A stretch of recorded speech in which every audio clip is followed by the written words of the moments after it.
ਗਰੀਬ ਪਰਿਵਾਰ ਕਿਤੇ ਕਰੋਨੇ ਦੀ ਮਾਰ ਚੱਲ ਰਹੇ ਨੇ ਤੇ ਕਿਤੇ ਕੁਦਰਤ ਦੀ।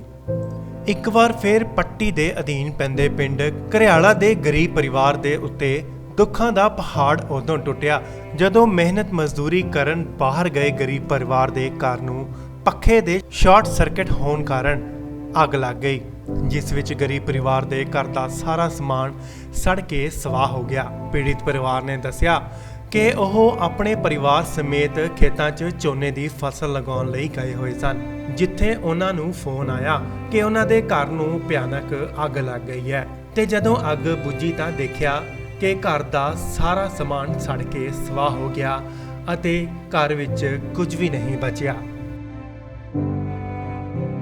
ਅੱਗ ਜਰਾ ਹੀ ਝੋਨੇ ਨੂੰ ਗੈਸ ਪੱਖਾ ਕਿਤੇ ਰਹਿ ਗਿਆ ਲੱਗਾ ਸਾਂਟ ਹੋ ਗਿਆ। ਅੱਛਾ ਕੀ ਸੜਿਆ ਇਹਦੇ ਚ? ਸਮਾਨ ਵਾਵਾ ਛੜਿਆ, ਵਿੱਚ ਪੈਸੇ ਹੀ ਥੋੜੇ 5000 ਕਣਕ ਵਾਸਤੇ ਰੱਖੇ ਸੀ। ਸਾਨੂੰ ਮਗਰ ਫੋਨ ਗਿਆ ਕਿ ਤੁਹਾਡੇ ਘਰ ਅੱਗ ਲੱਗੀ ਹੋਈ ਹੈ। ਉੱਥੋਂ ਆਏ ਆਂਦਿਆਂ ਵੇਖਿਆ ਤਾਂ ਸਾਰਾ ਕੁਝ ਤਪਾਇਆ ਪਿਆ। ਕੱਪੜੇ ਵੀ ਕੋਈ? ਹਾਂਜੀ, ਕੱਪੜੇ ਨਵੇਂ ਬੱਚਿਆਂ ਦੇ ਆਪਦੇ ਹੀ, ਕੋਈ ਬਚਿਆ ਨਹੀਂ।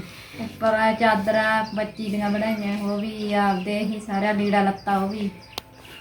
ਅਸੀਂ ਇਹੋ ਮੰਗਿਆ ਵੀ ਸਾਡੀ ਹੁਣ ਸਰਕਾਰ ਵੱਲੋਂ ਸਾਰੇ ਥੋੜੀ ਮਦਦ ਕਰਨ। ਅਸੀਂ ਬਹੁਤ ਜ਼ਿਆਦਾ ਗਰੀਬ ਬੰਦੇ ਹੁਣ, ਸਾਰੇ ਵੇਖ ਕਿਹੜਾ ਕੋਈ ਆਉਂਦਾ ਵੇਖਦਾ ਹੀ ਆ ਸਾਡਾ ਹਾਲਾਤ ਕੀ ਹੋਏ ਪਏ।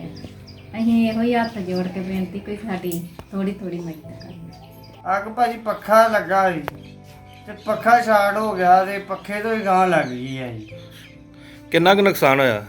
ਸਾਂ ਭਾਜੀ ਮੇਰਾ 30-25000 ਦਾ ਰੁਪਏ ਦਾ ਹੋ ਗਿਆ, 35000 ਦਾ। ਕੀ ਕੰਮ ਕਰਦੇ? ਭਾਜੀ ਝੋਨਾ ਲਾਉਂਦੇ ਆ ਜੀ। ਸਾਂ ਕੋਲ ਭਾਜੀ ਚਾਦਰਾਂ ਚੁਦਰਾਂ ਉਹ ਸੜ ਗਏ, ਕੱਪੜੇ ਕੁੱਪੜੇ ਉਹ ਵੀ ਸੜ ਗਏ, ਨਵੇਂ ਕੱਪੜੇ ਬੱਚਿਆਂ ਦੇ ਹੈਗੇ ਜੀ ਉਹ ਵੀ ਸੜ ਗਏ, ਘਰੇ ਪਾਉਣ ਨੂੰ ਹੈਗੇ ਉਹ ਵੀ ਸੜ ਗਏ। ਜੇ ਮੈਂ ਮਿਹਨਤ ਕਰ ਕੇ ਮੈਂ ਕਣਕ ਲੈਣੀ ਸੀ ਤੇ ਮਿਹਨਤ ਕਰ ਕੇ ਲੋਕਾਂ ਦੀ ਤੇ ਕਣਕ 5000 ਰੁਪਇਆ ਵਿੱਚ ਰੱਖਿਆ ਜੀ, ਉਹ ਵੀ ਮੇਰਾ ਬੇਕਾਰ ਹੋ ਗਿਆ।